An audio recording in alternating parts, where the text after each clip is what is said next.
Assalamualaikum warahmatullahi wabarakatuh. Selamat pagi Pak Haul, berdirinya kami di sini, kami akan mempresentasikan materi terkait dengan perdagangan internasional. Sebelum kami memulai presentasi kami, perkenalkan kami untuk memperkenalkan diri kami masing-masing. Saya Jonathan. Saya Daniel Victor Lianto. Saya Sigro Sirifu Langit. Saya Muhammad Zaini Abidian. Oke, kita akan mulai mempresentasikan materi dari perdagangan internasional. Perdagangan internasional merupakan salah satu faktor yang sangat penting bagi sebuah negara. Kenapa? Karena perdagangan internasional dapat meningkatkan pembangunan, memperluas pasar, serta memenuhi kebutuhan yang tidak tercukupi di dalam negaranya sendiri. Secara pengertian, perdagangan internasional adalah kegiatan tukar-menukar barang dan jasa yang dilakukan antara suatu negara dengan negara yang lain. Perdagangan ini dapat dilakukan oleh individu, perusahaan, maupun pemerintah. Dalam perdagangan internasional terdapat dua kegiatan utama, yaitu ekspor, yaitu menjual barang atau jasa ke luar negeri, sedangkan yang kedua yaitu impor, yaitu membeli barang atau jasa dari luar negeri ke dalam negeri.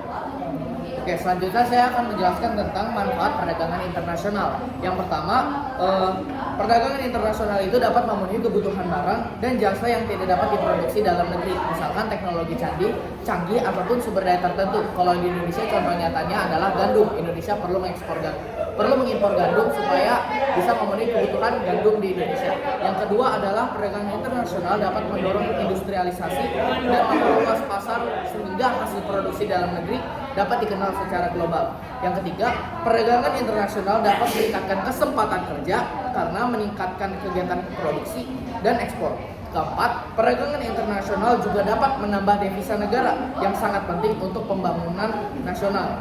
Selain itu, perdagangan internasional juga dapat mendorong kemajuan teknologi dan pengetahuan melalui kerjasama antar negara. Berikutnya saya akan membahas faktor pendorong terjadinya perdagangan internasional. Faktor pertama adalah perbedaan sumber daya alam. Setiap negara memiliki kekayaan alam yang berbeda sehingga saling membutuhkan. Faktor yang kedua adalah perbedaan teknologi dan kemampuan produksi. Negara dengan teknologi maju dapat menghasilkan barang dengan kualitas lebih baik dan biaya yang lebih rendah. Faktor ketiga yaitu perbedaan kebutuhan dan selera masyarakat antar negara. Selain itu, perdagangan internasional juga didorong oleh keinginan memperoleh keuntungan, peningkatan pendapatan negara, serta kemajuan transportasi dan komunikasi yang membuat perdagangan antar negara semakin mudah. Terakhir, saya ingin menjelaskan faktor penghambat perdagangan internasional. Beberapa hambatan antara lain yaitu perbedaan mata uang, kebijakan perdagangan seperti tarif dan kuota, serta kualitas sumber daya manusia yang masih rendah. Selain itu, waktu dan biaya pengiriman, perbedaan bahasa dan biaya, serta kondisi politik dan keamanan seperti perang juga dapat menghambat perdagangan internasional.